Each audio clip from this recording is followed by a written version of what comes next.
जिससे तुम बहुत प्यार करते हो और उससे तुम्हारा अब रिश्ता बिगड़ चुका है। तो आज ऐसा एक मंत्र बताने जा रही हूं जिसको सिर्फ सुनना है और 1 घंटे के अंदर 100% गारंटी के साथ वो आपके पास लौट भी आएगा और आपका रिश्ता भी अच्छा हो जाएगा। पहली बार आप लोगों को एक ऐसी चीज बताने जा रही हूं जिसको केवल ना कोई आपने टोटका करना है, ना कुछ लिखना है, ना ही कुछ पढ़ना है, केवल सुनना है। आप उस मंत्र को सेव करके रख सकते हैं इस वीडियो को, या आगे शेयर करके रख सकते हैं।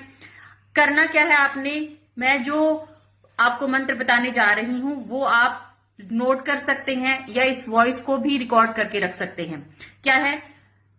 मधुपखी तब बंधो, ये एक भ्रमर गीत है। इसको हम जितनी बार सुनते हैं, जितनी ज्यादा से ज्यादा बार सुन सकते हैं, ये आपको कहीं और नहीं मिलता है। ये कुछ खास जगह पर ही लिखा गया है और इनको हम लोग यूज में लेते हैं। करके देखिएगा, लाभ